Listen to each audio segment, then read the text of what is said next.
ఓం శ్రీకృష్ణ పరబ్రహ్మణే నమః. అందరికీ నమస్కారం. మరి నిన్నటి వీడియోలో సంజయుడు చెప్పిన కొన్ని మాటలు, అలాగే అర్జునుడు పలికిన కొన్ని మనం తెలుసుకున్నాం కదండి. ఇప్పుడు మరికొన్ని శ్లోకాలు అయితే తెలుసుకుందాము.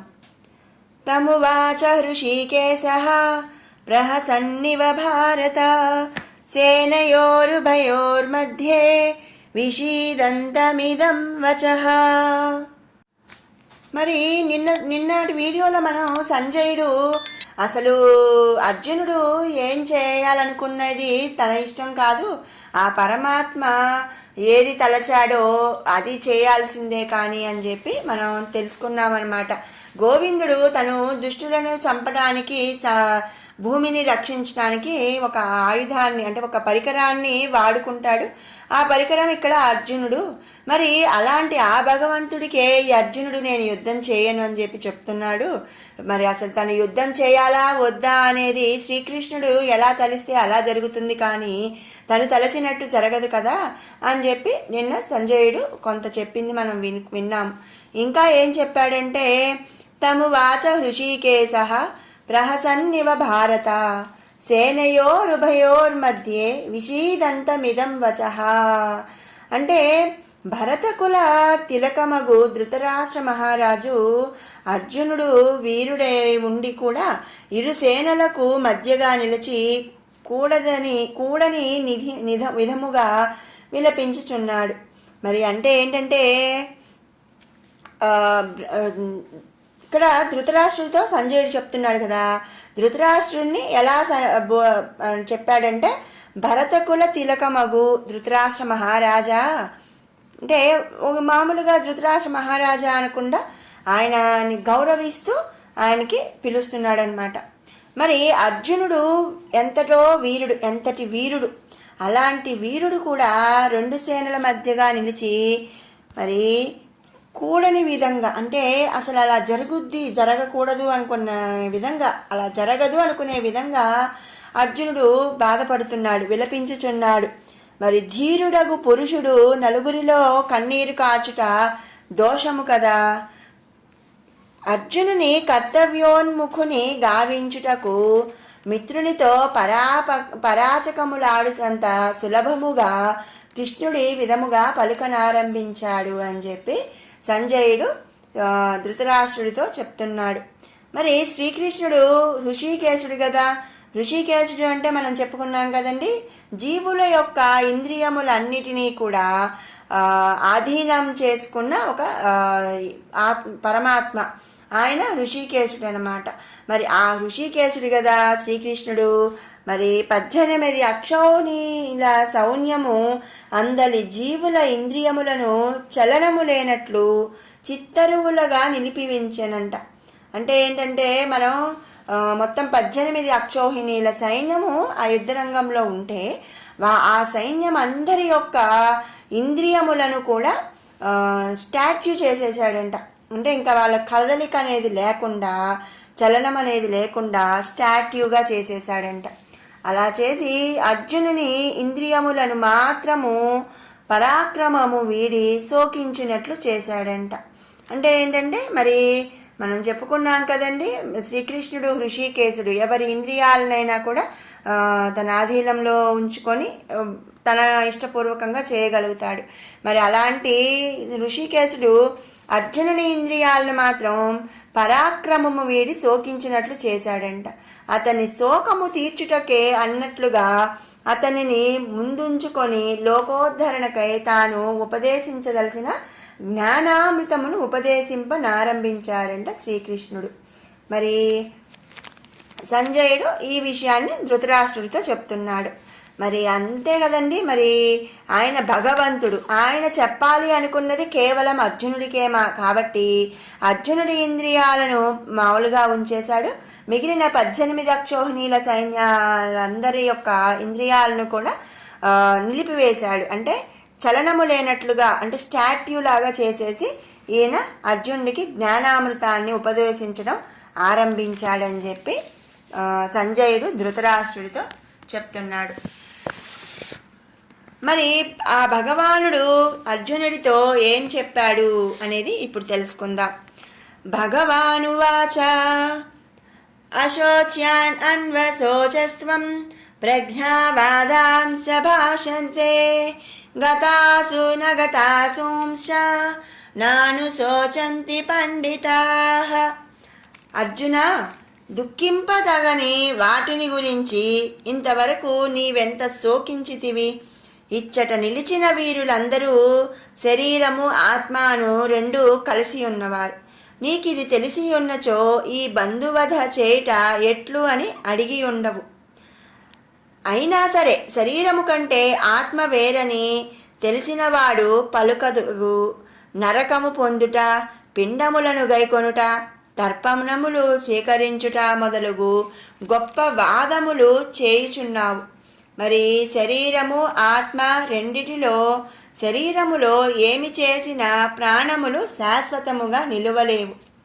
ప్రాణములు పోయి నశించునని శరీరములు ఆత్మకు ప్రాణములతో పనిచేయలేదు కనుక ఆత్మ నుండి ప్రాణము పోవుట అనేది సంభవించదు. ఆత్మలు జ్ఞానమున స్వరూపముగా కలవి, నశించనివి. శరీరము ఆత్మల గురించిన జ్ఞానము గల బుద్ధిమంతులు నీవలే ఈ రెండిటిలో దేనిని గురించియూ శోకించరు అని చెప్పి చెప్తున్నాడనమాట. మరి అంటే ఏంటంటే ఇక్కడ ఏం చెప్తున్నాడు అర్జునుడితో భగవంతుడు అంటే, ఇక్కడ అందరూ కూడా నిలుచున్నది వీరులే. మరి వీరులు శరీరము ఆత్మను రెండు కలిసి ఉన్నాయి అన్నమాట. మనం ఏ పని చేసినా ఏ పని చేయకపోయినా మన ప్రాణములనేవి పోయి నశించినవి శరీరాలు. మరి ఎవరైనా సరే, ఎంత గొప్ప వాళ్ళైనా సరే ప్రాణాలు పోవలసిందే కదండి. మరి శరీరము ఆత్మ ఈ రెండు కూడా వేరు అని తెలుసుకోవాలి. మరి అలాగే శరీరము ఆత్మ రెండు వేరు అని తెలిసిన వాడు ఈ విధంగా పలకడు, ఈ విధంగా మాట్లాడు. అవేంటి? నరకాన్ని పొందటం, పిండములను గైకొనటం అంటే పెట్టడం లేదా తీసుకోవటం, మరి తర్పణములు స్వీకరించడం, ఇలాంటి మాటలన్నీ కూడా శరీరము ఆత్మ రెండు వేరు కాదు అనుకున్నవాడు చెప్తాడు. కానీ రెండు వేరు అని తెలిసినవాడు ఇవన్నీ కూడా పలకడు. ఇంకా గొప్ప వాదములు చేయుచున్నావు. మరి ఇలాంటివన్నీ కూడా గొప్ప వాదాలు చేస్తున్నావు నువ్వు. మరి రెండిట్లో శరీరము ఏమి చేసినా కూడా ప్రాణాలనేవి శాశ్వతముగా నిలవవు. ప్రాణములు పోయి నశించేవి శరీరాలు. మరి ఆత్మకు ప్రాణం అనేది లేదు, దానికి నాశనము అనేది లేదు అని చెప్పి అర్జునునితో పరమాత్మ చెప్తున్నాడు. ఇంకా ఏం చెప్తున్నాడు అంటే, నత్వేవాహం జాతునాసం నత్వం నేమే జనాధిపాః నచైవ న భవిష్యామః సర్వే వయమతః పరం. అర్జున, పరమాత్మనగు నేను గతములోనున్నాను, ఇప్పుడు ఉన్నాను, ఇకపై కూడా ఉంటాను. అట్లే నాకంటే వేరైన జీవుడవగు నీవును గతములో కూడా ఉన్నావు, ఇకపై కూడా ఉందువు. జీవులలో రాజులు నౌకరులుగా వేరువేరు పేర్లతో వేరువేరు కర్మలతో పిలువబడు వీరందరూ కూడా అట్లే అన్నమాట. మరి మనమందరము నిత్యులమే, అనగా 3 కాలములలోనూ నశించకనే ఉంటాము. దీనివల్ల తెలియదగినది ఏమంటే, పరమాత్మనగు నాకు జీవులకు భేదం ఉన్నది, మరి జీవులలో కూడా పరస్పర భేదం ఉన్నది. ఇది సత్యం. ఈ శ్లోకంలో ఉన్నది అని కాక లేదనున్నది లేదు. నా ఇతి నా అని 2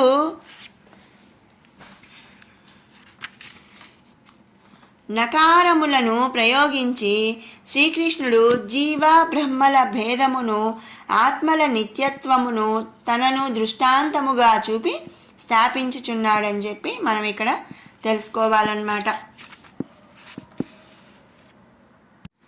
మరి అంటే ఏంటంటే, అర్జున, నీవు కానీ నేను కానీ రాజులు కానీ ఇక్కడ యుద్ధభూమిలో ఉన్న వాళ్ళు ఎవరు కూడా నశింపలేని వారు,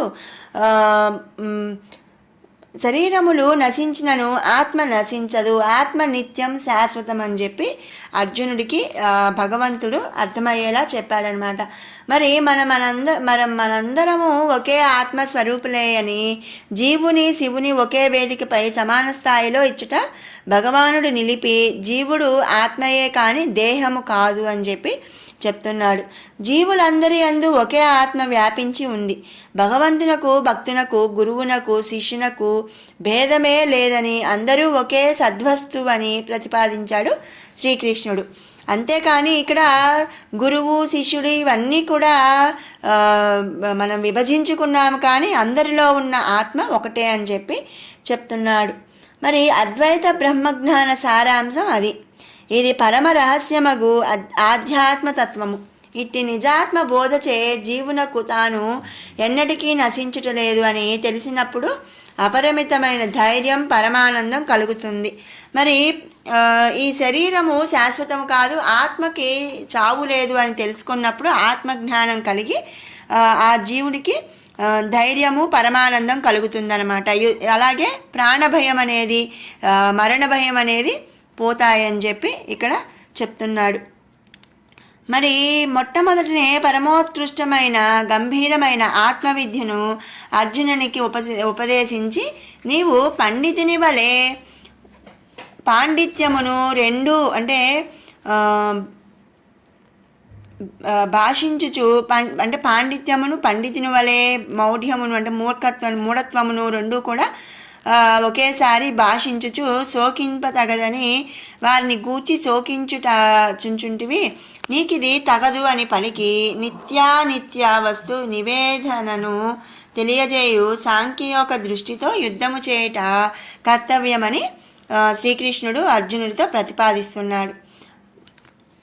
అంటే ఏంటి అంటే మనం చనిపోయిన అంటే మనం అనుకుంటూ ఉంటాం కదండి,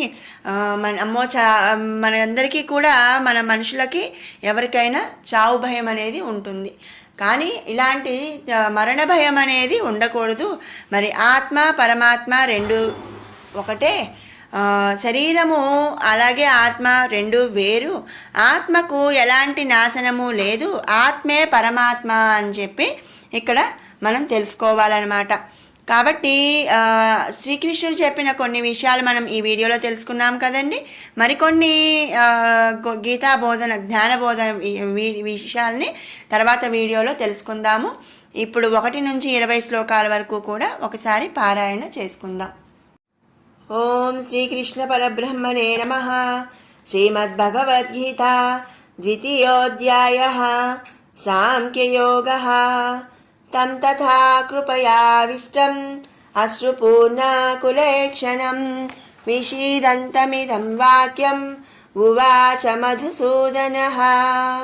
కుతస్త్వాకస్మలమిదం విషమే సముపస్థితం అనార్యజుష్టమస్వర్గ్యం అకీర్తికరమర్జున. క్లైభ్యం మాస్మగమః పార్థ నైతత్వయ్యుపపద్యతే క్షుద్రం హృదయ దౌర్బల్యం త్యక్త్వోత్తిష్ట పరంతప. అర్జున ఉవాచ కథం భీష్మమహం సంఖ్యే ద్రోణం చ మధుసూదన యుషుభిః ప్రతియోత్స్యామి పూజార్హావరిసూదన.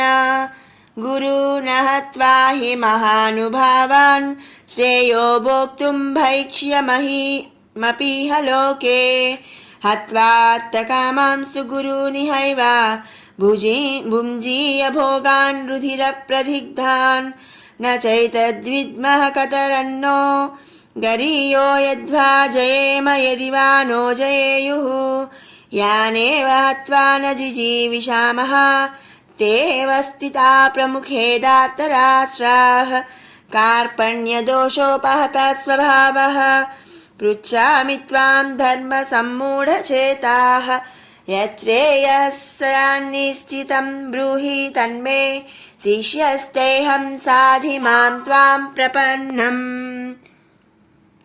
నహి పశ్యామి మమాపనుధ్యాత్ యచ్చోకముచ్చోషణమింద్రియాణాం अवाप्य भूमा वसपत्नमद्मृद्धं राज्यं सुराणामपि चाधिपत्यं।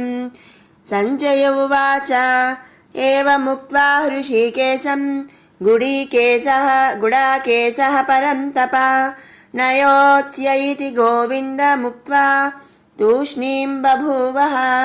तमुवाच हृषीकेशः प्रसन्निव भारत सेनयोरुभयोर्मध्ये विषीदन्तमिदं वचः। भगवानुवाच अशोच्यानन्वशोचस्त्वं प्रज्ञावादांश्च भाषसे गतासु न गतासूंश्च नानुशोचन्ति पण्डिताः।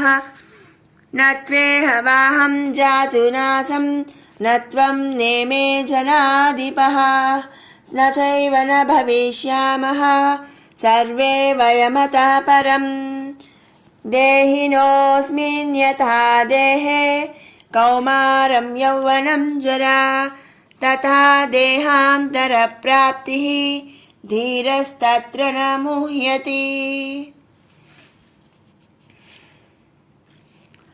मात्रा स्पर्शास्तु कौन्तेय शीतोष्णसुखदुःखदाः आगमापायुनो नित्याः तां स्थितिक्षस्व भारत। यं हि न व्यथयन्त्येते पुरुषं पुरुषर्षभ समदुःखसुखं धीरं सोऽमृतत्वाय कल्पते। नासतो विद्यते भावो नाभावो विद्यते सतः उभयोरपि दृष्टोऽन्तः त्वनयोस्तत्त्वदर्शिभिः। अविनाशि तु तद्विद्धि येन सर्वमिदं ततं विनाशमव्ययस्यास्य न कश्चित् कर्तुमर्हति। अन्तवन्त इमे देहा नित्यस्योक्ताः शरीरिणः अनाशिनो प्रमेयस्य तस्माद्युध्यस्व भारत। य एनं वेत्ति हन्तारं यश्चैनं मन्यते हतम् उभौ तौ न विजानीतो नायं हन्ति न हन्यते।